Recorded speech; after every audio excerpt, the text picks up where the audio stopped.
당신 엄마 때문에 우리 가족 다 망하고 있다고. 그럼 어떻게 하라고? 엄마 버리라고. 그날 어머니는 모든 걸 듣고 있었습니다. 엄마가 너한테 짐이냐? 무슨 소리야, 엄마? 나 때문에 힘들지야. 여러분은 지금 어디서 시청하고 계신지도 댓글로 인사 남겨주세요. 오늘도 건강하고 행복한 하루 보내시길 바랍니다. 오늘의 사연 시작합니다. 새벽 2시가 조금 넘은 시간이었다. 강현우의 휴대전화가 요란하게 울렸다. 몇 번이나 진동이 이어졌지만 그는 쉽게 눈을 뜨지 못했다. 며칠째 이어진 야근과 구조조정 면담 때문에 몸은 이미 한계에 가까웠다. 겨우 눈을 뜬 그는 짜증 섞인 얼굴로 휴대전화를 집어들었다. 여보세요. 잠긴 목소리 너머로 낯선 남자의 목소리가 들렸다. 혹시 강현우 씨 맞습니까? 네, 그런데요. 인천 남동경찰서입니다. 순간 현우의 잠이 확 달아났다. 경찰이라는 단어는 언제 들어도 사람 심장을 철렁 내려앉게 만들었다. 어머니 되시는 분이 길거리에서 발견됐습니다. 네. 잠옷 차림으로 계속 길을 헤매고 계셨습니다. 현재는 보호 중이고요. 현우는 한동안 말을 잇지 못했다. 그 시간 창밖에는 늦가을 비가 추적추적 내리고 있었다. 식탁 위엔 아직 펼쳐진 구조조정 관련 서류와 희망퇴직 동의서가 놓여 있었다. 현우는 정신없이 외투를 챙겨 입었다. 무슨 일이야? 침대에서 몸을 일으킨 아내 서유진이 물었다. 엄마가 경찰서에 계신데. 또? 유진의 얼굴이 순식간에 굳었다. 최근 몇 달 동안 이상한 일이 반복되고 있었다. 냄비를 올려놓고 잊어버리거나 같은 반찬을 하루 종일 5번씩 사오고 이미 세상을 떠난 남편 이야기를 꺼내는 일이 잦아졌다. 하지만 현우는 애써 부정했다. 나이 들면 그럴 수도 있지. 그렇게 생각하고 싶었다. 경찰서에 도착했을 때 작은 담요를 덮은 채 의자에 앉아 있는 어머니 이정희가 보였다. 축 처진 어깨, 젖은 머리카락, 맨발 위엔 경찰이 건네준 슬리퍼가 덩그러니 놓여 있었다. 정희는 현우를 보자 아이처럼 눈을 크게 떴다. 현우야, 엄마, 왜 혼자 밖에 나왔어요? 현우는 화를 내듯 말했지만 목소리는 떨리고 있었다. 정희는 멍한 표정으로 중얼거렸다. 아버지가 아직 집에 안 왔어. 내가 데리러 가야 해. 현우는 순간 아무 말도 할 수 없었다. 아버지는 이미 12년 전에 돌아가셨다. 정희는 여전히 비에 젖은 채 허공만 바라봤다. 영감이 추울 텐데 길 잃으면 안 되는데. 경찰은 조심스럽게 말을 건넸다. 최근에도 이런 증상이 있으셨습니까? 현우는 대답하지 못했다. 대신 가슴 한구석이 싸늘하게 식어갔다. 며칠 뒤 병원. 하얀 진료실 안에는 소독약 냄새가 가득했다. 정희는 의자에 앉아 연신 손끝만 만지작거렸다. 의사는 차트를 넘기며 조심스럽게 말했다. 초기 치매 증상으로 보입니다. 그 말이 떨어지는 순간 현우는 귀에서 삐소리가 나는 것 같았다. 확실한 겁니까? 인지 기능 저하가 꽤 진행됐습니다. 보호자 관리가 필요합니다. 정희는 의사 말도 제대로 이해하지 못한 채 현우만 바라봤다. 현우야, 나 어디 아프냐? 현우는 억지로 웃었다. 아니야, 엄마. 그냥 검사한 거야. 하지만 병원을 나오는 길 그의 얼굴은 이미 무너져 있었다. 엘리베이터 거울 속 자신의 모습이 낯설게 느껴졌다. 피곤에 절은 얼굴, 깊게 꺼진 눈, 그리고 점점 짓눌리는 삶. 그날 저녁 집으로 돌아오자마자 유진이 물었다. 병원에서 뭐래? 현우는 한참 말이 없었다. 치매래. 짧은 한마디에 집안 공기가 얼어붙었다. 유진은 천천히 소파에 앉았다. 진짜로? 초기래. 관리 잘하면 늦출 수는 있다는데. 현우는 끝까지 말을 잇지 못했다. 잠시 정적이 흘렀다. 거실 한쪽에서는 초등학생 아들 민재가 아무것도 모른 채 태블릿 게임을 하고 있었다.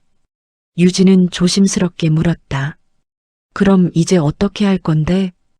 현우는 대답 대신 깊은 한숨을 내쉬었다. 문제는 너무 많았다. 회사에서는 이미 구조조정 대상자 명단이 돌고 있었다. 팀 분위기는 살얼음판이었다.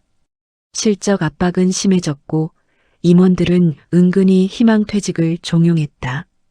그런 상황에서 치매 환자 간병까지. 현우는 머리가 터질 것 같았다. 며칠 동안 그는 회사와 병원을 오가며 버텼다.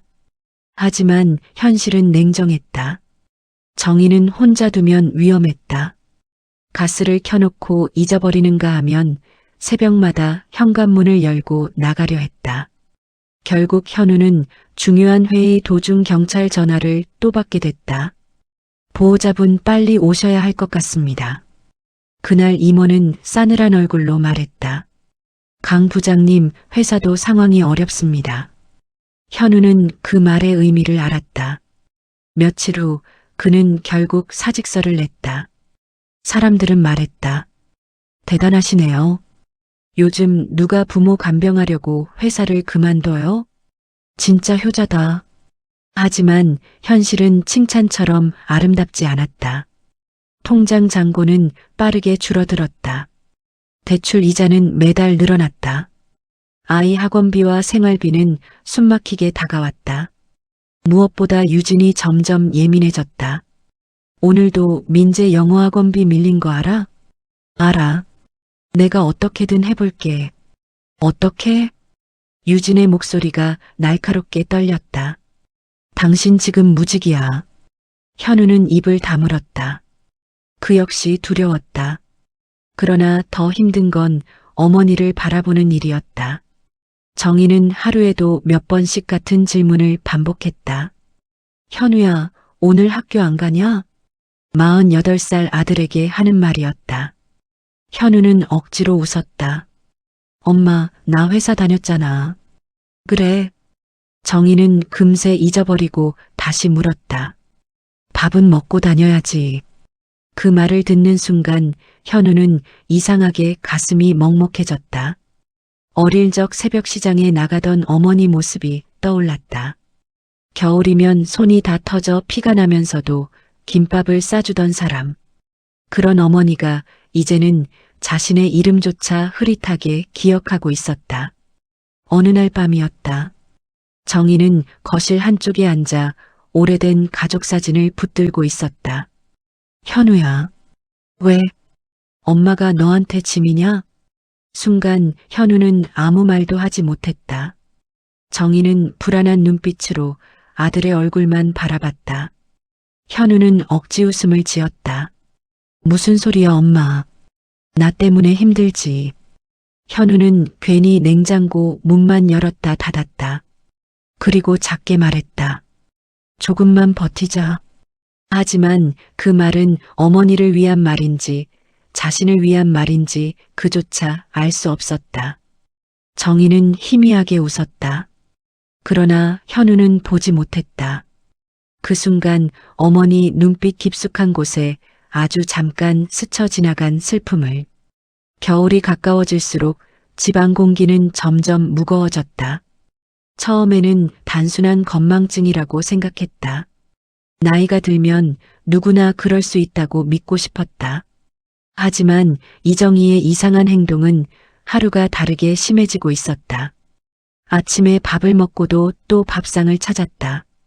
세탁기를 돌려놓고 잊어버려 빨래에서 쉰내가 났고 같은 반찬을 하루에 몇 번씩 사와 냉장고가 멸치볶음과 두부로 가득 찼다. 무엇보다 이상한 건 반복되는 말이었다. 현우야, 왜 또 그래 엄마?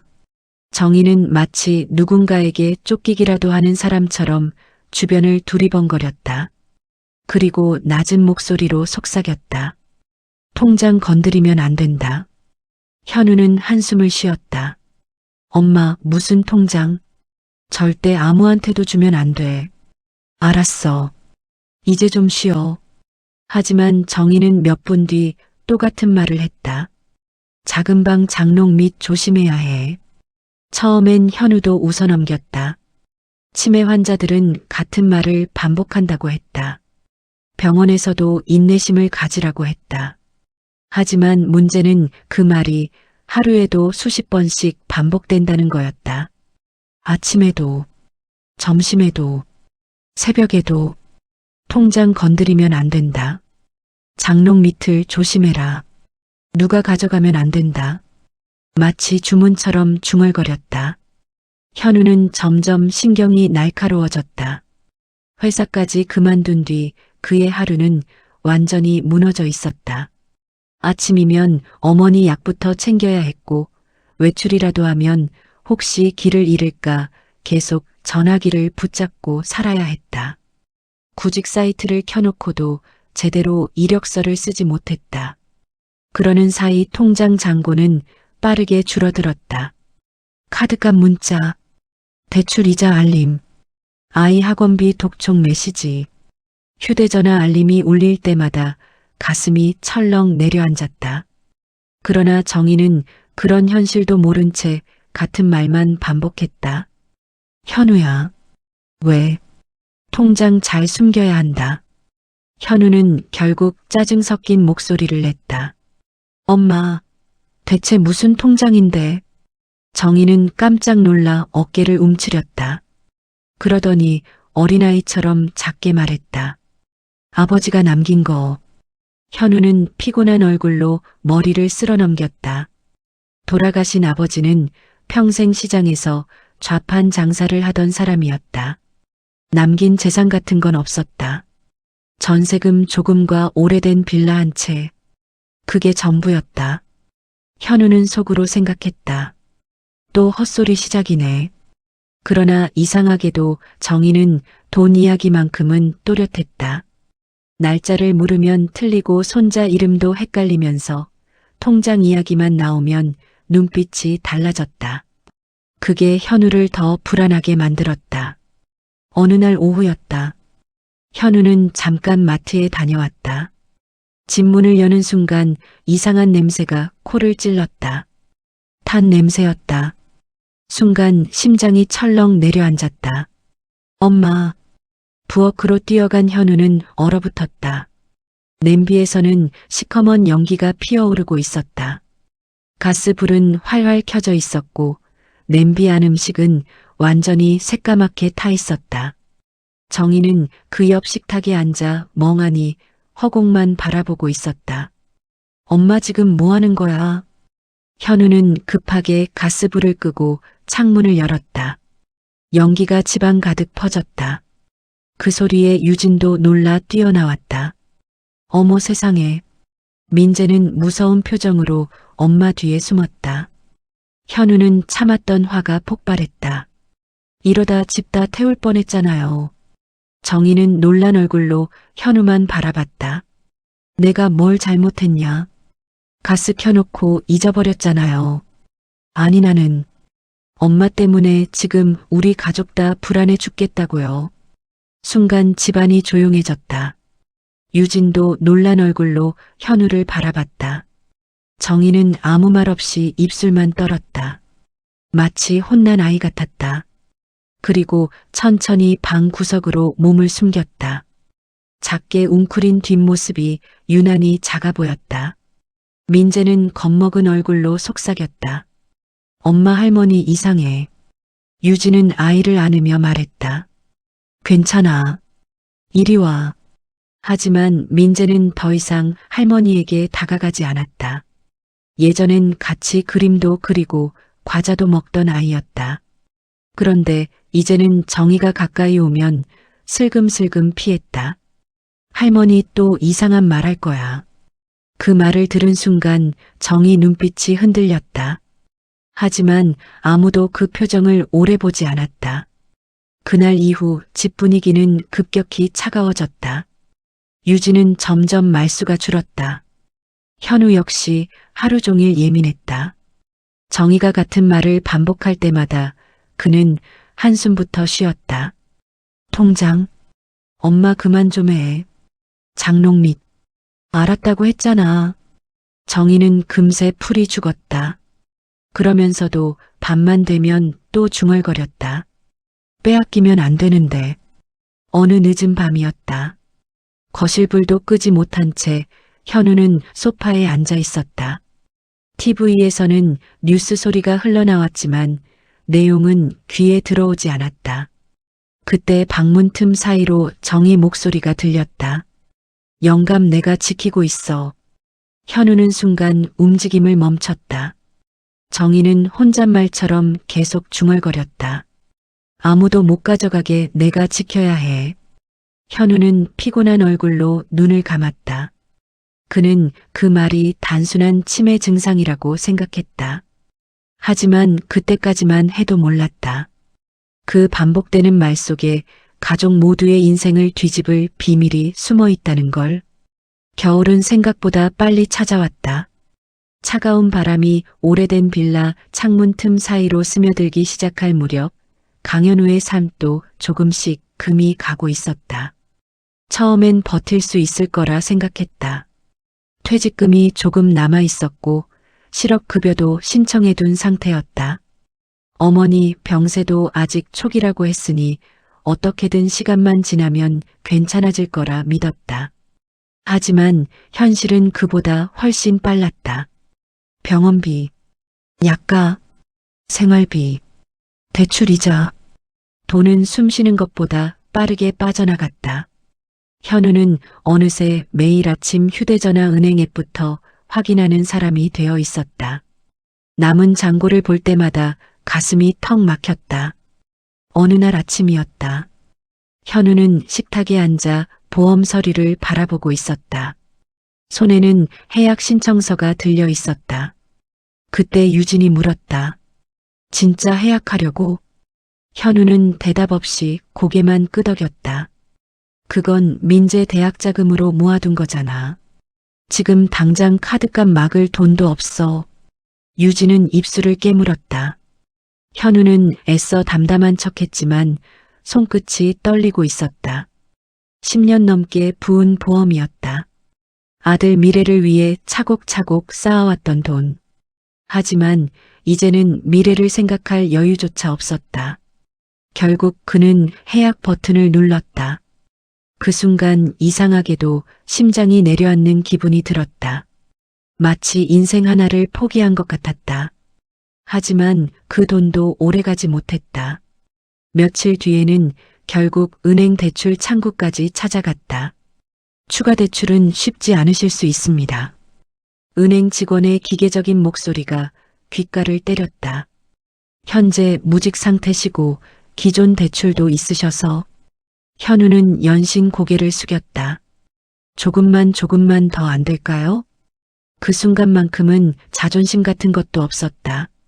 밖으로 나오자 차가운 바람이 얼굴을 후려쳤다. 현우는 한동안 은행 앞 벤치에 앉아 있었다. 주머니 속에는 대출 승인 서류가 구겨져 있었다. 숨이 막혔다. 그때 휴대전화가 울렸다. 유진이었다. 어디야? 은행. 또 돈 빌리러 갔어? 현우는 대답하지 못했다. 유진 목소리가 점점 날카로워졌다.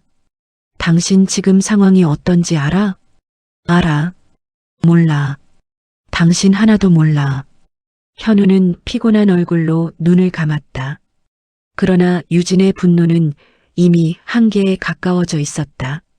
집으로 돌아왔을 때도 분위기는 차가웠다. 거실에는 학원비 고지서와 카드 명세서가 어지럽게 널려 있었다. 유진은 결국 참았던 말을 터뜨렸다.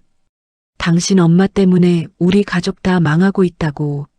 순간 공기가 얼어붙었다. 방 안에 있던 정희도 놀란 얼굴로 거실을 바라봤다. 현우는 낮게 말했다. 그런 말하지 마. 왜 못해? 유진 눈가가 붉게 달아올랐다. 당신 회사까지 그만두고 지금 뭐 하고 있는데? 엄마 혼자 둘 수 없잖아. 그럼 우리 애는? 민재는 어떻게? 유진 목소리가 점점 커졌다. 학원 다 끊게 생겼어. 대출은 계속 늘어나. 당신은 매일 엄마 뒤치다꺼리만 하고. 현우도 결국 폭발했다. 그럼 어떡하라고? 엄마 버리라고? 적어도 우리 가족은 지켜야 할 거 아냐? 고성이 집안을 울렸다. 민재는 겁먹은 얼굴로 자기 방 문틈 사이에서 부모를 바라보고 있었다. 정희는 조용히 손을 떨고 있었다. 마치 자신이 모든 불행의 원인이라는 걸 알아버린 사람처럼. 그날 이후 싸움은 거의 매일 이어졌다. 아침에도, 밤에도, 작은 문제 하나만 생겨도 폭발했다.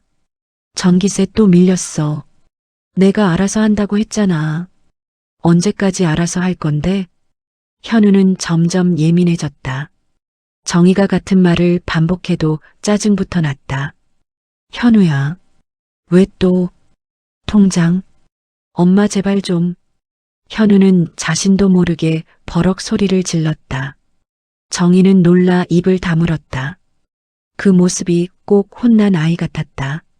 하지만 현우는 사과할 여유조차 없었다. 삶 자체가 벼랑 끝이었다. 그러던 어느 밤이었다.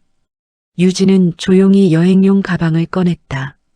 현우는 술에 취한 채 소파에 앉아 있었다. 뭐해? 친정 갈 거야. 현우 눈빛이 흔들렸다. 갑자기? 더는 못 버티겠어. 유진 목소리는 지칠 대로 지쳐 있었다. 나도 사람이야. 민재는 이미 외투까지 입고 있었다. 현우는 비틀거리며 일어났다. 유진아, 이 집에 있으면 숨이 막혀. 조금만 더 버티면. 당신은 맨날 그 말만 해. 유진 눈에서 결국 눈물이 터졌다. 근데 나 진짜 이제 한계야. 현우는 붙잡지 못했다.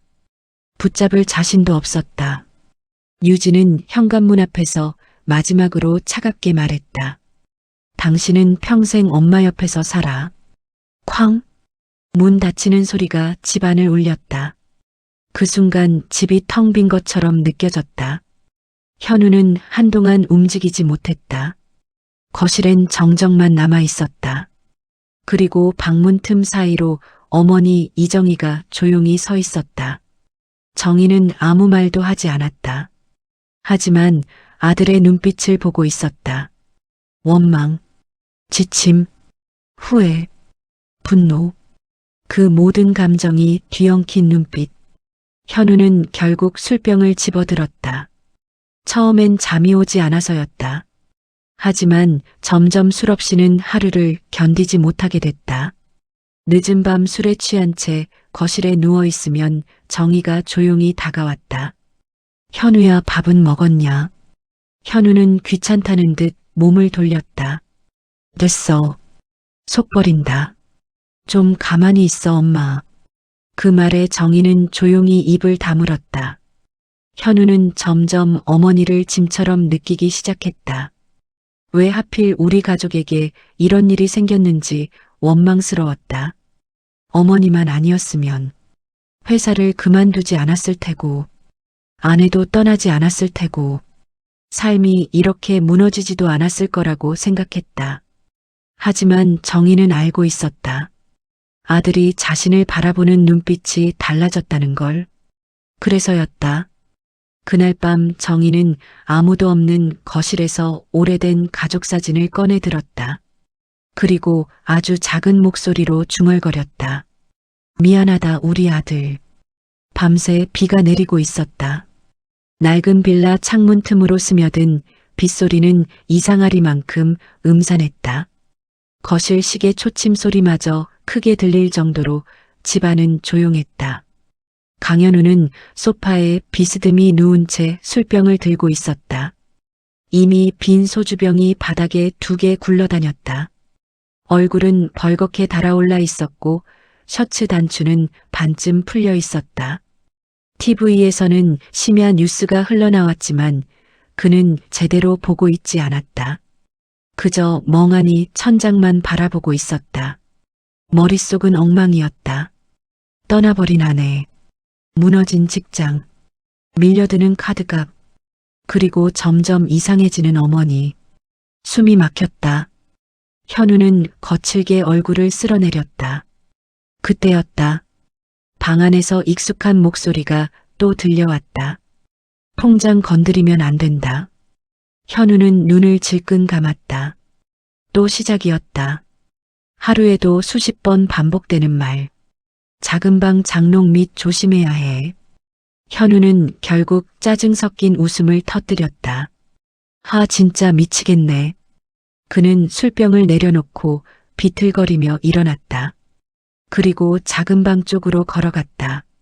방문 틈 사이로 어머니 이정희가 이불을 끌어안은 채 잠든 모습이 보였다. 입가에서는 여전히 중얼거림이 새어나왔다. 빼앗기면 안 되는데. 현우는 피곤한 얼굴로 중얼거렸다. 대체 뭐가 있다는 거야? 그 순간 문득 화가 치밀었다. 삶이 이렇게 망가졌는데 어머니는 의미도 없는 통장 이야기만 반복하고 있었다. 현우는 짜증스럽게 작은 방 불을 켰다.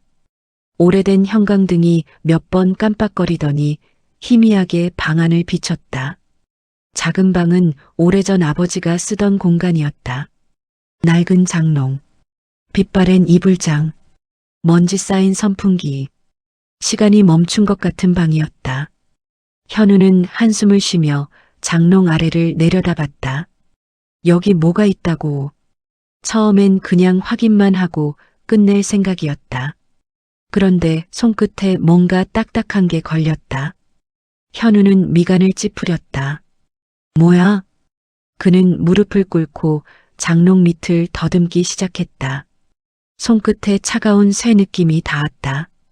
한참을 낑낑댄 끝에 그는 무거운 물건 하나를 끌어냈다. 오래된 철제 상자였다. 회색 페인트는 군데군데 벗겨져 있었고 자물쇠 부분엔 녹이 잔뜩 슬어 있었다. 현우는 순간 움직임을 멈췄다. 심장이 이상하게 빨리 뛰기 시작했다. 설마. 그는 술기운도 잊은 채 상자를 바라봤다. 그리고 급하게 서랍을 뒤져 드라이버를 찾아냈다. 철컥. 낡은 자물쇠는 생각보다 쉽게 부서졌다. 상자를 여는 순간 오래된 종이 냄새가 훅 올라왔다. 안에는 두꺼운 서류 봉투와 낡은 통장 여러 개가 들어 있었다. 현우는 처음엔 코웃음을 쳤다. 무슨 옛날 적금 통장 같은 건가. 그는 대충 통장 하나를 펼쳤다. 그리고 그대로 굳어버렸다. 잔액 숫자가 이상했다. 0이 너무 많았다. 현우는 눈을 비볐다. 다시 봤다. 하지만 숫자는 그대로였다. 이게 뭐야? 손끝이 떨리기 시작했다. 그는 급하게 다른 서류들을 꺼냈다. 그 안에는 부동산 계약서와 토지 보상 관련 문서들이 빼곡히 들어 있었다. 서류 상단에 적힌 주소, 서울 강남구 개포동. 현우는 순간 숨이 턱 막혔다. 그 땅은 기억하고 있었다. 아버지가 오래전 창고처럼 쓰던 허름한 작은 땅이었다. 가족 누구도 같이 있다고 생각하지 않았던 곳. 재산세만 나간다고 투덜거리던 바로 그 땅. 현우는 떨리는 손으로 보상금 서류를 넘겼다. 그리고 숫자를 본 순간 숨이 멎는 것 같았다. 17억? 입술이 떨렸다. 토지 보상금, 정기예금, 만기 적금, 모든 걸 합친 금액이 17억이 넘었다.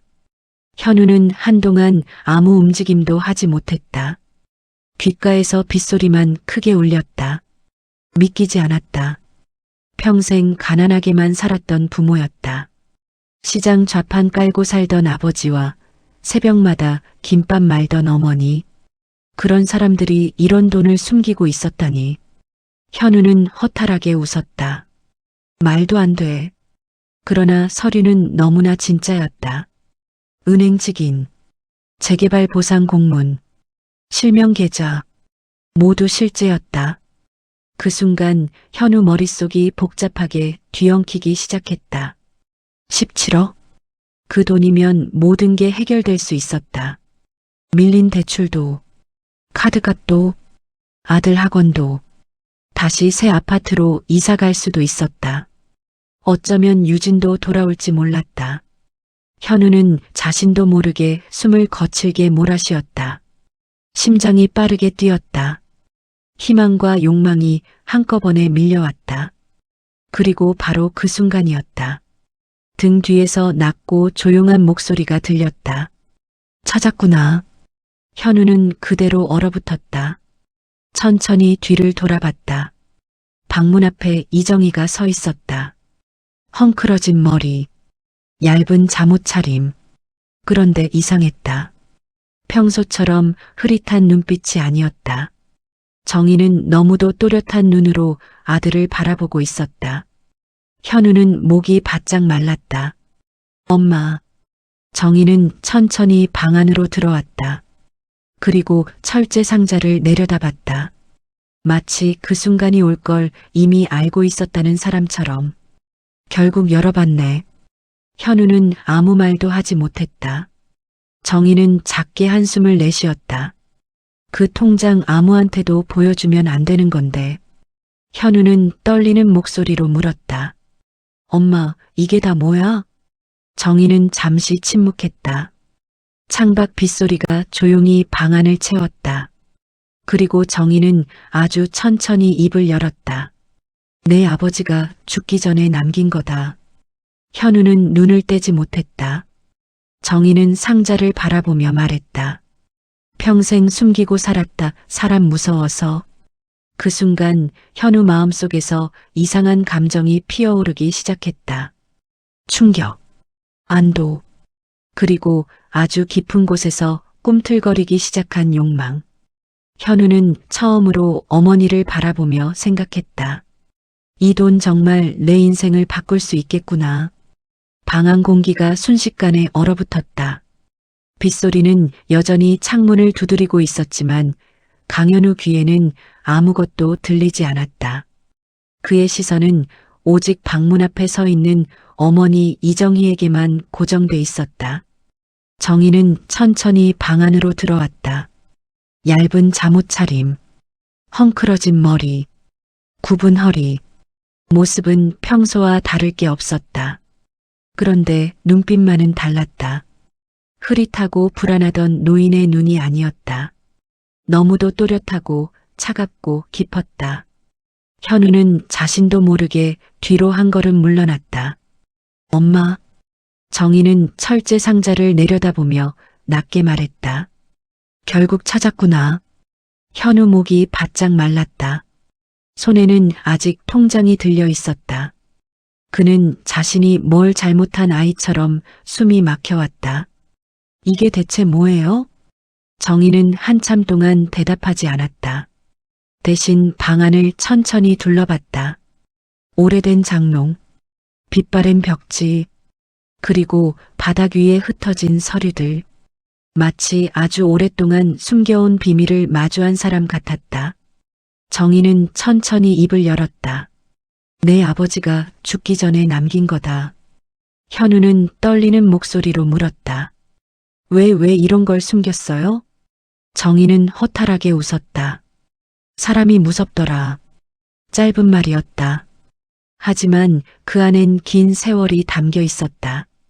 현우는 이해할 수 없다는 얼굴로 어머니를 바라봤다. 이 돈이 있으면 이렇게까지 안 살아도 됐잖아요. 정희는 조용히 고개를 저었다. 돈 생기면 사람이 달라진다. 그 순간 현우 심장이 철렁 내려앉았다. 정희는 천천히 아들을 바라봤다. 그리고 아주 담담하게 말했다. 그래서 숨겼다. 방 안 공기가 무겁게 가라앉았다. 현우는 어머니 얼굴을 제대로 쳐다볼 수 없었다. 왜인지 모르게 가슴 깊은 곳이 불편했다. 정희는 한숨처럼 말을 이었다. 내 아버지 살아있을 때도 그랬어. 친척들이 돈 냄새 맡고 몰려들었지. 정희 눈빛이 멀어졌다. 아버지가 죽고 나서는 더 심했어. 현우는 처음 듣는 이야기였다. 정희는 늘 조용한 사람이었다. 힘든 일이 있어도 내색하지 않았다. 그래서 현우는 몰랐다. 어머니가 얼마나 많은 사람을 경계하며 살아왔는지.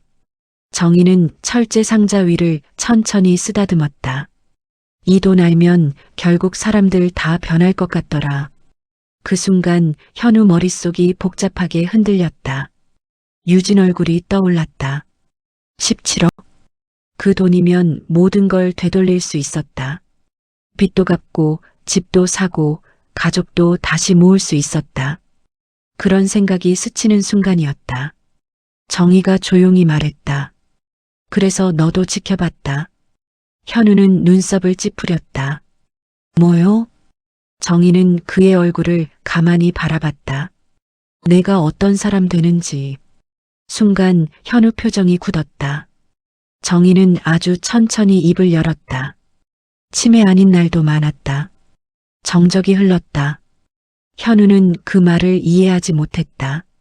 무슨 말이에요? 다 기억하고 있었다. 현우 눈동자가 흔들렸다. 정희는 담담하게 말을 이어갔다. 내가 소리 지른 것도, 며느리가 나 때문에 집 망한다고 한 것도, 요양원 알아본 것도. 현우 얼굴이 순식간에 창백해졌다. 숨이 턱 막혔다. 정희는 계속 말했다. 다 들었어. 현우는 믿을 수 없다는 듯 어머니를 바라봤다. 엄마 지금 제정신이에요? 정희는 씁쓸하게 웃었다. 멀쩡한 날이 더 많았다. 순간 현우 머릿속이 하얘졌다. 그동안의 모든 기억이 뒤엉켜 몰려왔다. 불안한 눈빛으로 자신을 바라보던 어머니, 혼난 아이처럼 구석에 웅크리던 모습, 그리고 자신이 내뱉었던 차가운 말들. 현우는 떨리는 목소리로 말했다. 사람 시험한 거예요? 분노와 충격이 뒤섞인 목소리였다. 우릴 일부러 속였다고요? 정희는 아무 말 없이 아들을 바라봤다. 현우는 감정을 참지 못했다. 엄마가 지금 무슨 짓 한 줄 알아요? 목소리가 점점 커졌다. 나 회사까지 그만뒀어요. 가정도 망가졌고. 정희 눈빛이 아주 잠깐 흔들렸다. 하지만 그녀는 끝내 담담한 표정을 유지했다. 안다. 근데 왜요? 현우는 거의 절규하듯 소리쳤다. 왜 그런 거냐고요? 정희는 한참 동안 입을 열지 않았다. 빗소리만 조용히 방안을 채웠다. 그리고 아주 천천히 말했다. 끝까지 날 가족으로 볼 사람인지 알고 싶었다. 그 한마디가 현우 가슴을 세게 후벼 팠다. 현우는 멍하니 어머니를 바라봤다. 정희는 지친 얼굴로 벽에 기대앉았다. 처음엔 무서웠다. 내가 진짜 아무것도 기억 못하게 되면 버려질까봐. 현우는 아무 말도 하지 못했다. 정희 목소리는 작게 떨리고 있었다. 늙어서 돈 없고 병들면 사람 취급 못 받는 경우 많더라. 그 말은 너무 현실적이라 더 아팠다. 정희는 천천히 눈을 감았다. 그래서 보고 싶었어. 내 아들이 끝까지 내 편인지. 현우는 순간 말문이 막혔다. 분노해야 하는데 이상하게 가슴이 저려왔다. 왜냐하면 정의 말이 틀리지 않았기 때문이었다. 그는 점점 어머니를 짐처럼 여기고 있었다. 요양원도 알아봤다. 술 취한 밤이면 차라리 모든 게 끝났으면 좋겠다고 생각한 적도 있었다. 정희는 그런 아들의 침묵을 보며 씁쓸하게 웃었다. 사람 마음은 눈빛 보면 안다. 현우는 시선을 피했다.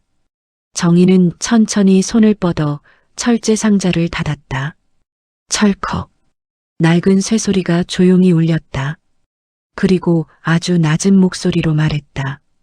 근데 아직도 모르겠다. 현우가 떨리는 눈으로 어머니를 바라봤다. 정희는 그의 눈을 똑바로 보며 물었다. 넌 지금 돈 때문에 내 옆에 있는 거냐? 순간 현우 심장이 철렁 내려앉았다. 대답할 수 없었다. 왜냐하면 자기 자신조차 그 답을 모르고 있었기 때문이었다. 창밖 빗소리는 어느새 잦아들고 있었다. 하지만 작은 방 안 공기는 점점 더 무겁게 가라앉았다. 강현우는 바닥에 흩어진 통장과 서류들을 바라본 채 움직이지 못했다. 머릿속은 혼란스러웠다. 치매가 아니었던 어머니, 숨겨진 17억, 그리고 자신을 시험했다는 말. 모든 게 비현실적으로 느껴졌다. 반면 이정희는 이상할 만큼 차분했다. 정희는 천천히 낡은 장롱 옆에 앉았다. 마치 아주 오래전부터 이 순간을 기다려왔다는 사람처럼. 현우는 떨리는 목소리로 물었다. 언제부터였어요? 정희는 한참 말이 없었다. 그리고 아주 담담하게 대답했다. 처음부터 다 그런 건 아니었다. 가끔 진짜 기억이 흐려질 때도 있었어. 현우는 아무 말도 하지 못했다. 정희는 피곤한 얼굴로 창문 쪽을 바라봤다. 근데 멀쩡한 날이 더 많았지. 현우는 허탈하게 웃었다. 그럼 그동안 다 알고 있었단 거네요. 정희는 조용히 고개를 끄덕였다. 내가 뭘 하는지, 며느리가 무슨 말하는지도. 현우 가슴이 철렁 내려앉았다. 정희는 마치 오래 눌러왔던 기억들을 하나씩 꺼내듯 천천히 말을 이어갔다. 요양원 알아보러 다닌 것도 들었다. 현우 얼굴이 굳었다. 몇 달 전이었다. 그는 몰래 요양시설 상담을 받으러 간 적이 있었다. 그날 밤 술에 취한 채 유진과 이런 말을 나눴다. 솔직히 우리 힘으로는 안 돼. 시설 보내는 게 맞아. 현우는 그 말을 어머니가 들었을 거라곤 상상도 못했다. 정희는 씁쓸하게 웃었다. 복도에서 다 들리더라. 현우는 급히 변명했다. 그건 엄마 상태 때문에. 알아. 정희 목소리는 너무 담담해서 오히려 더 아팠다. 나도 내가 짐인 거 아니까. 현우는 순간 말문이 막혔다. 정희는 천천히 아들을 바라봤다. 근데 사람 마음은 상황 어려워지면 다 보인다. 그 말에 현우는 시선을 피했다. 정희는 계속 말을 이었다. 며느리도 많이 힘들었겠지. 잠시 침묵이 흘렀다.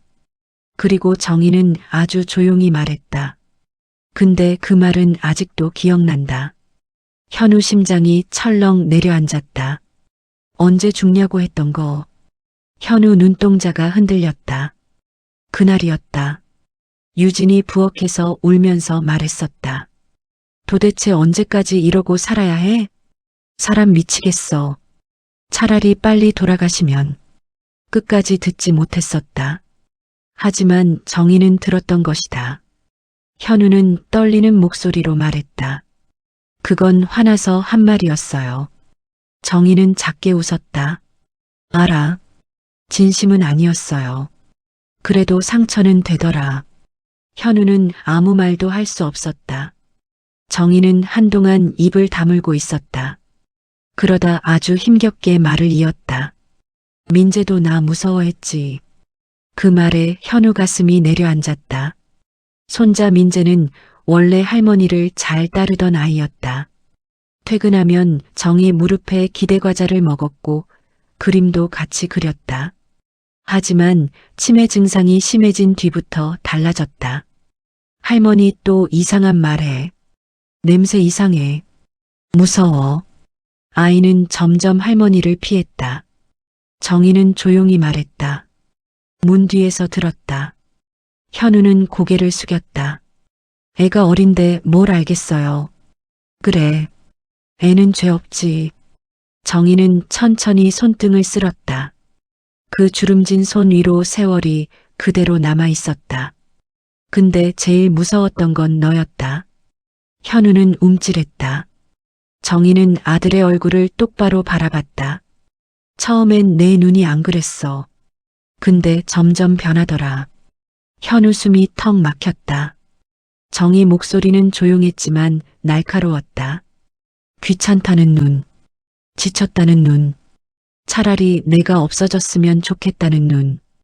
현우는 급하게 고개를 저었다. 아니에요. 하지만 그 말은 힘이 없었다. 왜냐하면 스스로도 알고 있었기 때문이다.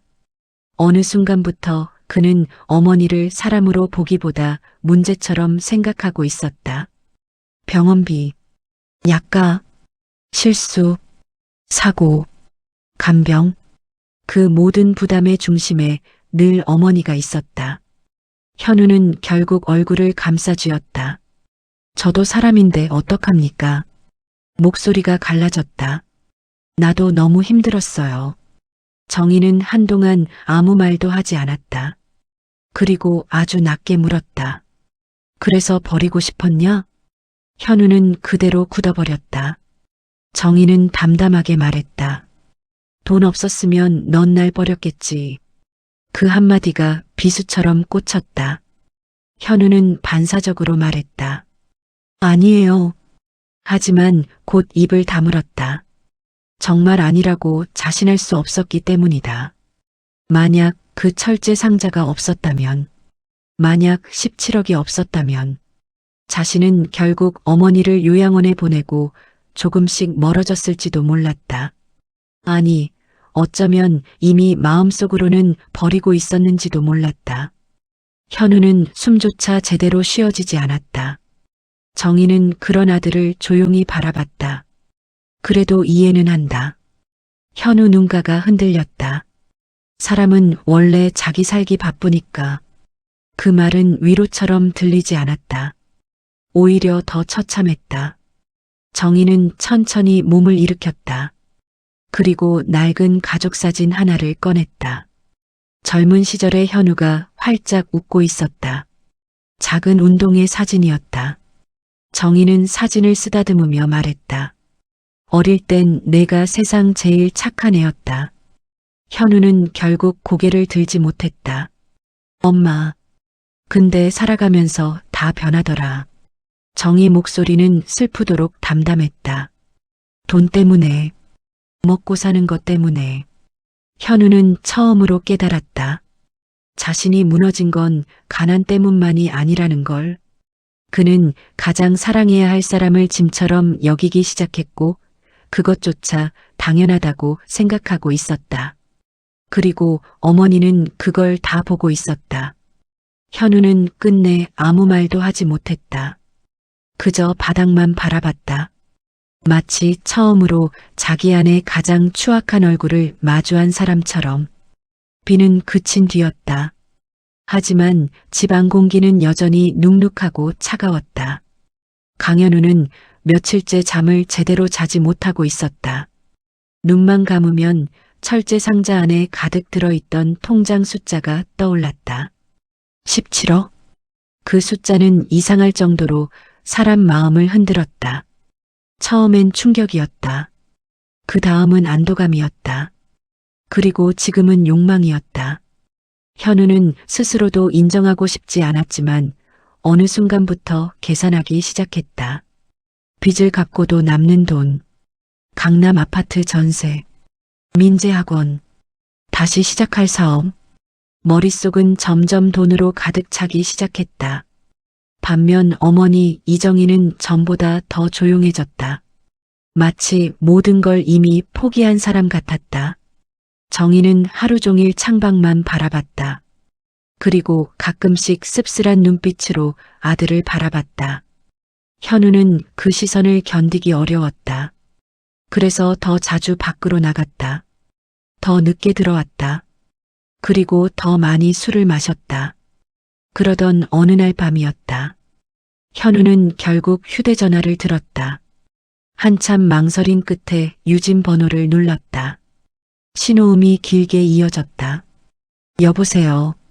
오랜만에 듣는 목소리였다. 현우는 잠시 말을 잇지 못했다. 민재는 잘 있어? 응.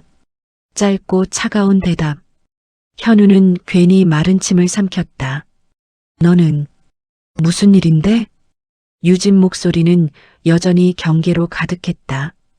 현우는 잠시 머뭇거리다가 입을 열었다. 엄마 통장 찾았어.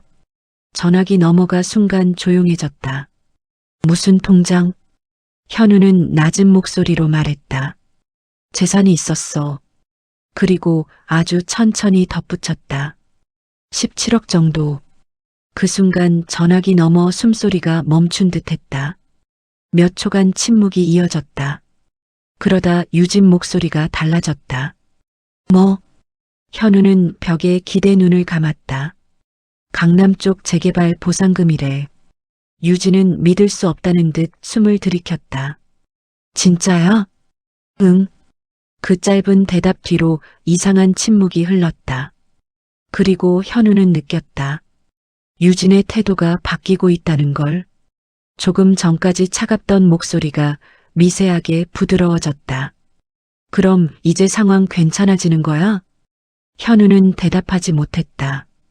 왜인지 모르게 가슴이 답답했다. 유진은 조심스럽게 말을 이었다. 현우야, 우리 다시 잘해볼 수도 있잖아. 그 말을 듣는 순간 현우 눈빛이 흔들렸다. 불과 며칠 전까지만 해도 떠나겠다던 사람이었다. 그런데 돈 이야기가 나오자마자 다시 돌아올 가능성을 말하고 있었다.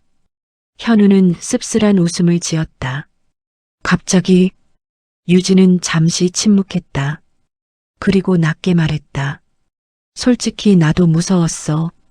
가난해지는 거. 현우는 아무 말도 하지 않았다. 왜냐하면 그 말이 너무 솔직해서였다. 유진은 계속 말했다. 근데 이제라도 다시 시작하면. 그러다 갑자기 목소리를 낮췄다. 대신 조건 있어. 현우 눈썹이 꿈틀했다. 무슨 조건? 유진은 망설이지 않았다. 어머니 요양원 보내. 순간 현우 표정이 굳었다. 전화기 너머 유진 목소리는 차갑게 이어졌다. 솔직히 우리 힘으로 감당 못하잖아. 돈도 생겼겠다. 좋은 시설 보내드리면 되는 거 아니야? 현우는 입술을 꽉 깨물었다. 그 말이 틀린 건 아니었다. 좋은 요양원은 호텔처럼 깨끗했고 의료진도 있었다. 정희 혼자 집에 두는 것보다 안전할 수도 있었다. 하지만 이상하게도 마음 한구석이 서늘해졌다. 정말 그게 어머니를 위한 선택인지 아니면 자신들의 삶을 편하게 만들기 위한 선택인지 현우는 쉽게 답할 수 없었다. 통화를 끊고 돌아섰을 때였다. 방문 앞에 정희가 서 있었다. 언제부터 듣고 있었는지 알 수 없었다. 정희는 아무 말도 하지 않았다. 다만 천천히 웃었다. 허탈한 웃음이었다. 결국 돈 이야기부터 나오더냐. 현우는 움찔했다. 엄마. 정희는 천천히 소파에 앉았다. 그리고 창밖 어둠을 바라보며 중얼거렸다. 역시 사람은 돈 냄새 맡으면 달라져. 그 말이 끝나기가 무섭게 일이 터졌다. 며칠 뒤 오래 연락 없던 친척들에게 전화가 오기 시작했다. 형수님 몸은 좀 어떠세요? 현우야, 힘들지? 도와줄 일 있으면 말해라. 현우는 이상함을 느꼈다. 몇 년 동안 얼굴도 안 보던 사람들이었다. 그런데 갑자기 안부를 묻기 시작했다. 심지어 작은아버지는 과일까지 들고 집에 찾아왔다. 형님 살아계실 때 내가 얼마나 챙겼는데. 그 말에 정희는 피식 웃었다. 현우는 그 웃음이 너무 서늘해서 소름이 돋았다. 친척들은 은근슬쩍 재산 이야기를 꺼냈다. 강남 땅이면 세금도 복잡하겠네. 괜히 사기당하지 말고 가족끼리 의논해야지. 형수님 판단 어려우시면 우리가 좀. 현우는 점점 숨이 막혔다. 사람들 눈빛이 모두 똑같았다. 걱정하는 척했지만 결국 돈을 보고 있었다. 정희는 그런 사람들을 조용히 바라봤다. 그리고 아주 낮게 웃었다. 봐라. 내가 왜 숨겼는지 알겠냐? 현우는 아무 말도 하지 못했다. 그날 밤이었다. 모든 친척들이 돌아간 뒤 정희는 천천히 철제 상자를 꺼냈다. 그리고 통장 하나를 현우 앞에 내려놓았다. 이 돈. 정희 목소리는 조용했다. 너 줄 수도 있다. 현우 심장이 크게 뛰었다. 정희는 아들의 눈을 똑바로 바라봤다. 근데 조건이 있다. 현우는 숨을 삼켰다. 정희는 아주 천천히 말했다. 끝까지 사람으로 남아라. 그 순간 현우 눈빛이 흔들렸다. 정희는 떨리는 손으로 통장을 덮었다. 그리고 마지막으로 물었다. 현우야, 넌 지금 돈이 필요한 거냐? 잠시 침묵이 흘렀다. 정희 눈빛이 깊게 가라앉았다. 아니면 가족이 필요한 거냐? 현우는 끝내 대답하지 못했다. 왜냐하면 그의 마음속에서도 이미 욕망이 너무 커지고 있었기 때문이었다. 새벽 4시였다. 세상은 아직 잠들어 있었다. 창밖 가로등 불빛만 희미하게 오래된 빌라 복도를 비추고 있었다. 집안은 조용했다. 너무 조용해서 냉장고 돌아가는 소리조차 크게 들릴 정도였다. 강현우는 어머니 방 앞 바닥에 멍하니 앉아 있었다. 며칠째 잠을 거의 자지 못했다. 눈밑은 검게 꺼졌고 수염은 듬성듬성 자라 있었다. 손에는 오래된 가족사진 한 장이 들려 있었다. 빛바랜 사진 속에는 젊은 시절 어머니 이정희가 웃고 있었다. 지금보다 훨씬 젊고 건강했던 얼굴. 하지만 그 웃음을 바라보는 순간 현우 가슴은 이상하게 먹먹해졌다. 그는 천천히 눈을 감았다. 그리고 아주 오래전 기억들이 하나씩 떠오르기 시작했다. 어릴 적 겨울 새벽. 아직 해도 뜨지 않은 시간이었다. 현우는 이불 속에서 꾸벅꾸벅 졸고 있었고 부엌에서는 달그락거리는 소리가 들려왔다. 정희는 늘 가장 먼저 일어났다. 새벽 시장 김밥 장사를 준비해야 했기 때문이다. 차가운 물에 손을 담그고 시금치를 묻히고 계란을 부치고 김밥을 말던 모습. 겨울이면 손끝이 다 갈라져 피가 났다. 그래도 정희는 늘 웃었다. 현우 도시락 반찬 하나 더 넣어야지. 어린 현우는 그게 당연한 줄 알았다. 학교 운동의 날도 기억났다. 친구들은 부모님이 바빠 못 오는 아이들도 많았지만 정희는 새벽 장사를 마치고 헐레벌떡 운동장으로 뛰어왔었다. 숨을 몰아쉬면서도 손에는 김밥 도시락이 들려 있었다. 우리 아들 배고프겠다. 그때는 몰랐다. 그 도시락 하나를 싸기 위해 어머니가 밤을 얼마나 줄였는지. 현우는 천천히 얼굴을 감쌌다. 가슴이 너무 아팠다. 최근 몇 달 동안 자신이 했던 행동들이 하나씩 떠올랐다. 엄마 제발 좀 가만히 있어. 내가 어떻게 하라고. 차갑게 소리치던 자신의 목소리. 귀찮다는 눈빛. 한숨. 짜증. 그리고 마음속 깊은 곳에서 바랐던 비겁한 생각들. 차라리 요양원 보내자. 나도 좀 살자. 그 순간 현우는 더 이상 견딜 수 없었다. 그는 떨리는 숨을 내쉬며 고개를 숙였다. 눈물이 바닥으로 떨어졌다. 툭, 툭. 참으려 했지만 소용없었다. 가슴 깊은 곳에서 뭔가 무너져 내리고 있었다. 현우는 결국 얼굴을 감싼 채 흐느끼기 시작했다. 아, 숨이 막혔다. 왜 이제야 알게 된 걸까? 어머니는 평생 자신만 바라보며 살아왔는데 자신은 결국 어머니를 짐처럼 여기고 있었다. 돈 앞에서 흔들리고 있었다. 그 사실이 너무 끔찍했다. 현우는 결국 참지 못하고 방문을 열었다. 작은 방 안은 어둑했다. 정희는 얇은 이불을 덮은 채 조용히 누워 있었다. 현우는 천천히 어머니 곁으로 다가갔다. 그리고 그대로 무릎을 꿇었다. 정희는 인기척에 천천히 눈을 떴다. 희미한 불빛 속에서 아들을 바라봤다. 현우는 고개를 들지 못했다. 어깨가 계속 떨렸다. 엄마. 목소리가 다 갈라져 있었다. 정희는 한참 말이 없었다. 현우는 결국 울음 섞인 목소리로 말했다. 제가 너무 못됐어요. 눈물이 멈추지 않았다. 엄마 힘든 것도 모르고 나는 내가 힘든 것만 생각했어요. 현우는 바닥에 손을 짚은 채 고개를 숙였다. 마치 죄인 같았다.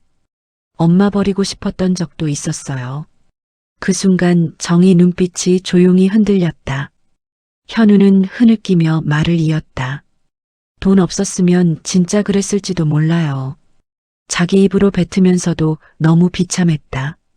현우는 처음으로 자신의 가장 추악한 마음을 인정하고 있었다. 근데 엄마는 숨이 턱 막혔다. 그 와중에도 날 걱정했잖아요. 정희는 아무 말 없이 아들을 바라봤다. 현우는 결국 아이처럼 울기 시작했다. 엄마, 미안해요. 그 한마디에 지난 시간의 후회가 전부 담겨 있었다. 정희는 떨리는 숨을 내쉬었다. 그리고 천천히 손을 들어 아들의 머리 위에 올렸다. 주름진 손이었다. 평생 일만 하느라 거칠어진 손. 그 손이 아주 조심스럽게 현우 머리를 쓰다듬었다. 마치 어린 시절처럼. 현우는 그 순간 더 크게 울음을 터뜨렸다. 정희는 떨리는 목소리로 말했다. 그래도 현우는 흐릿한 눈으로 어머니를 바라봤다. 정희 입가엔 슬픈 미소가 번지고 있었다. 넌 내 아들이야. 그 말은 너무 따뜻해서 더 아팠다. 현우는 결국 어머니 무릎에 얼굴을 묻고 오열했다. 48살 중년 남자의 울음은 처절했다.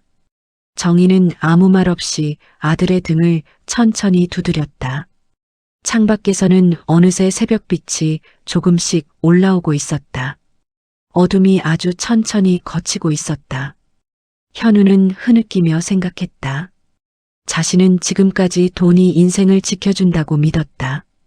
돈만 있으면 가족도 행복할 줄 알았다. 하지만 아니었다. 정말 자신을 버리지 않았던 사람은 언제나 어머니였다. 가난했을 때도, 실패했을 때도, 추한 모습을 드러냈을 때조차 정희는 끝까지 아들을 놓지 않았다. 현우는 눈물을 닦지도 못한 채 작게 중얼거렸다. 이제 진짜 잘할게요. 정희는 조용히 웃었다. 그리고 아주 낮게 말했다. 늦지 않았다. 그 순간 현우는 처음으로 깨달았다. 사람을 지키는 건 돈이 아니라는 걸. 끝까지 누군가를 품어주는 마음이 결국 가족이라는 걸. 봄이 지나고 여름이 왔다. 시간은 조용히 흐르는 것 같았지만 이정희의 기억은 그 흐름보다 훨씬 빠르게 무너지고 있었다. 처음엔 작은 변화였다.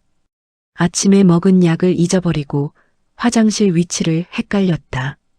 가끔은 방 안에서 멍하니 서 있다가 자신이 왜 거기 있었는지도 기억하지 못했다.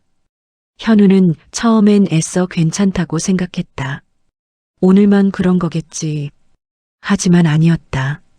이번엔 정말 달랐다. 예전처럼 일부러 모른 척하는 눈빛이 아니었다. 정희 눈동자엔 점점 깊은 안개 같은 것이 끼기 시작했다. 어느 날이었다. 정희는 갑자기 식탁 앞에서 숟가락을 든 채 울기 시작했다. 왜 그래 엄마? 현우가 놀라 다가가자 정희는 불안한 얼굴로 주변을 두리번거렸다. 우리 집이 아닌 것 같아. 현우 가슴이 철렁 내려앉았다. 엄마, 여기 우리 집이야. 아니야. 정희는 겁먹은 아이처럼 고개를 저었다. 우리 집은 시장 골목인데. 그 순간 현우는 아무 말도 할 수 없었다. 정희 기억은 점점 과거로 돌아가고 있었다. 어제 일은 잊어버리면서 30년 전 시장 골목 이야기는 또렷하게 꺼냈다. 영감, 아직 장사 안 끝났나? 현우 학교 끝날 시간 됐는데. 정희 머릿속 시간은 천천히 무너지고 있었다. 그리고 현우는 알았다. 이제 정말 어머니를 잃어가고 있다는 걸. 하지만 이상하게도 이번에는 두렵지 않았다. 예전처럼 짜증나지도 않았다. 오히려 하루하루가 아까웠다. 현우는 더 이상 재산 이야기를 하지 않았다. 17억 통장은 은행 금고에 넣어둔 채 거의 꺼내보지도 않았다. 친척들이 찾아와 재산 관리를 도와주겠다고 했지만 모두 거절했다. 유진도 다시 돌아오겠다고 연락해왔지만 현우는 쉽게 대답하지 않았다. 예전 같으면 돈으로 무너진 삶을 다시 세우려 했을 것이다. 하지만 지금 현우에게 가장 중요한 건 돈이 아니었다. 어머니였다. 그는 결국 대기업 재취업 제안까지 포기했다. 예전 직장 상무가 직접 연락했었다. 강 부장 정도 경력이면 다시 들어올 수 있어. 누구나 부러워할 기회였다. 연봉도 높았다. 삶을 다시 안정시킬 수 있는 마지막 기회 같았다. 하지만 현우는 오래 고민하지 않았다. 죄송합니다. 왜? 조건 더 맞춰줄 수도 있는데. 현우는 조용히 웃었다. 엄마랑 같이 있고 싶어서요. 전화기 너머로 잠시 침묵이 흘렀다. 그리고 현우는 천천히 전화를 끊었다. 그날 이후 그는 동네 시장 근처에 작은 반찬 가게를 열었다. 크지도 화려하지도 않은 가게였다. 오래된 간판, 작은 냉장 쇼케이스, 그리고 어머니가 예전에 만들던 반찬들, 멸치볶음, 장조림, 계란말이. 현우는 새벽마다 시장에 나갔다. 처음엔 서툴렀다. 칼질도 느렸고 손님 응대도 어색했다. 하지만 이상하게도 마음은 편했다. 정희는 가끔 가게 한쪽 의자에 앉아 있었다. 햇살이 들어오는 오후면 멍하니 사람들을 바라봤다. 그리고 가끔 옛날처럼 말했다. 김밥은 단무지 아끼면 안 되는데. 현우는 웃으며 대답했다. 알았어, 엄마. 그 순간들만큼은 평범하고 따뜻했다. 하지만 병은 멈추지 않았다. 시간이 갈수록 정희 기억은 빠르게 사라졌다. 어느 날은 현우 이름을 하루 종일 부르다가도 다음 날이면 전혀 기억하지 못했다. 그리고 결국 그날이 왔다. 늦여름 오후였다. 가게 안에는 된장국 냄새가 은은하게 퍼지고 있었다. 정희는 창가 의자에 앉아 있었다. 현우는 반찬통을 정리하다가 익숙한 시선을 느꼈다. 정희가 자신을 빤히 바라보고 있었다. 하지만 그 눈빛이 이상했다. 낯선 사람을 보는 눈이었다. 현우는 천천히 다가갔다. 엄마, 왜? 정희는 조심스럽게 물었다. 총각. 순간 현우 손이 멈췄다. 정희는 불안한 얼굴로 주변을 둘러봤다. 우리 아들 본 적 있어요? 현우 심장이 그대로 무너져 내렸다. 정희는 정말 자신을 알아보지 못하고 있었다. 현우는 입술을 깨물었다. 눈물이 올라오는 걸 간신히 참았다. 정희는 계속 말했다. 우리 현우가 아직 학교 안 끝났나?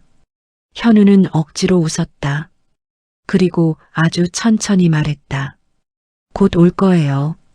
정희 얼굴에 안도감이 번졌다. 그래요? 네. 우리 아들 착한 애인데. 현우는 더 이상 어머니 얼굴을 볼 수 없었다. 그는 급히 몸을 돌려 주방 안으로 들어갔다. 그리고 아무도 없는 싱크대 앞에서 두 손으로 얼굴을 감쌌다. 눈물이 멈추지 않았다. 소리내 울고 싶었지만 꾹 참았다. 가게 밖에서는 정희가 혼잣말처럼 중얼거리는 소리가 들렸다. 우리 현우 배고플 텐데. 현우는 흐느끼며 고개를 숙였다. 어머니 기억 속에서 자신은 점점 사라지고 있었다. 하지만 이상하게도 이번에는 외롭지 않았다. 왜냐하면 이제는 알았기 때문이다. 기억이 사라져도 사랑까지 사라지는 건 아니라는 걸. 정희는 아들을 잊어가고 있었지만 여전히 본능처럼 걱정하고 있었다. 현우는 눈물을 닦으며 작게 웃었다. 그리고 속으로 말했다. 엄마, 이번엔 제가 엄마 기억 끝까지 지켜줄게요. 겨울은 조용히 찾아왔다. 차가운 바람이 병원 창문을 흔들고 있었다. 하늘은 잔뜩 흐려 있었고 오후가 되자 첫눈이 천천히 내리기 시작했다. 하얀 눈송이들은 소리 없이 세상을 덮고 있었다. 강현우는 병실 창가에 앉아 있었다. 손에는 어머니 이정희의 손이 잡혀 있었다. 너무 가벼운 손이었다. 평생 일을 하며 거칠어졌던 손은 이제 뼈만 남은 것처럼 말라 있었다.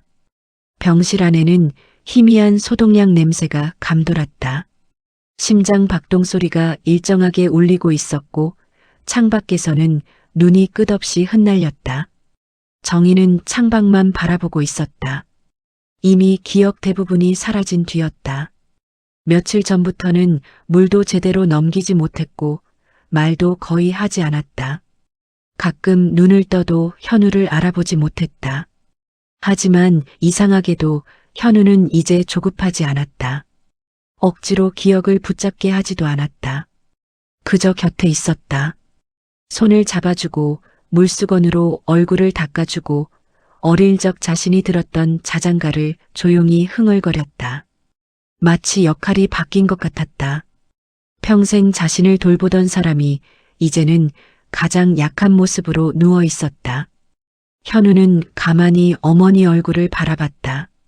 주름진 이마, 희미하게 떨리는 눈꺼풀, 메마른 입술. 시간은 참 잔인했다.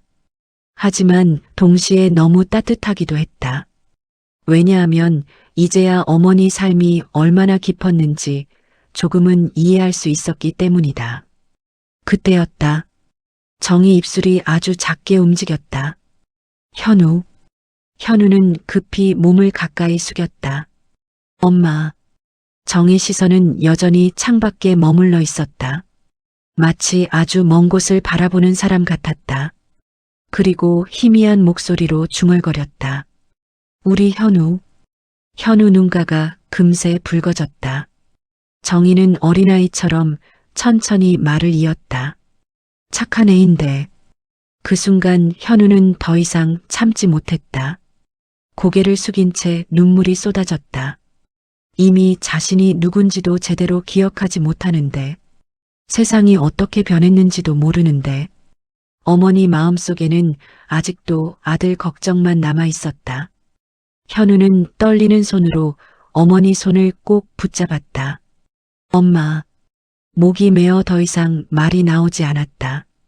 정희는 눈을 감은 채 아주 희미하게 웃었다.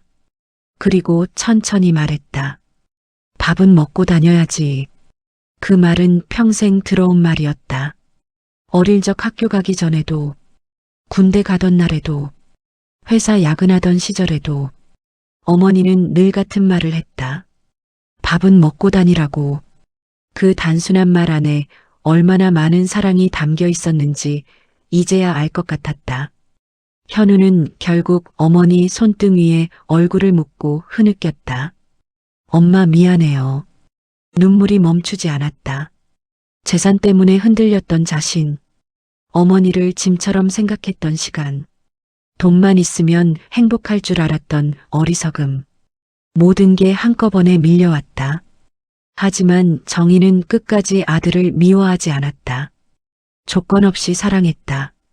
아들이 어떤 모습이어도, 실수하고 무너져도 끝까지 품어줬다. 현우는 그제야 깨달았다. 부모의 사랑은 거래가 아니라는 걸, 대가를 바라지 않는다는 걸. 그 사랑은 너무 당연해서 사람들이 늦게 알아차릴 뿐이었다. 창밖 눈은 점점 더 굵어지고 있었다. 하얀 세상이 병실 밖으로 펼쳐졌다. 그리고 그날 밤, 정희는 아주 조용히 숨을 거두었다. 마지막 순간까지 현우 손을 놓지 않은 채. 현우는 한동안 어머니 손을 붙잡고 움직이지 못했다. 세상이 멈춘 것 같았다. 눈물도 나오지 않았다. 그저 가슴 한가운데가 텅 비어버린 느낌뿐이었다. 장례식은 조용하게 치러졌다. 친척들은 여전히 재산 이야기를 꺼냈다. 상속 정리는 어떻게 할 거냐? 세금 문제는 빨리 처리해야 한다. 하지만 현우는 거의 듣지 않았다. 검은 정장 차림으로 빈소 한편에 앉아 있을 뿐이었다. 모든 절차가 끝난 뒤였다. 현우는 어머니 유품을 정리하다 작은 상자 하나를 발견했다. 그 안에는 오래된 앞치마가 들어 있었다. 빛이 바랜 꽃무늬 앞치마. 어머니가 시장에서 평생 두르던 것이었다. 군데군데 기름 자국과 바느질 흔적이 남아 있었다. 현우는 그 앞치마를 천천히 품에 안았다. 순간 참았던 눈물이 다시 터졌다. 17억 통장을 처음 봤을 때보다 이 낡은 앞치마 하나가 훨씬 더 무겁게 느껴졌다. 왜냐하면 그 안에는 어머니 인생이 담겨 있었기 때문이다. 새벽 시장 냄새, 김밥을 말던 손, 겨울 새벽의 체온, 그리고 아들을 향한 사랑. 현우는 눈물을 닦으며 하늘을 올려다봤다. 첫눈이 아직도 조용히 내리고 있었다. 그리고 아주 천천히 중얼거렸다. 엄마. 차가운 겨울 공기 속에서 그의 목소리가 작게 떨렸다. 이젠 누군가를 돈으로 판단하지 않겠습니다. 그 말은 어머니에게 하는 약속이자 자신에게 하는 다짐이었다. 현우는 통장이 아닌 앞치마를 가슴에 꼭 안았다. 그리고 처음으로 알았다. 인생에서 끝까지 남는 건 결국 돈이 아니라 사람이라는 걸.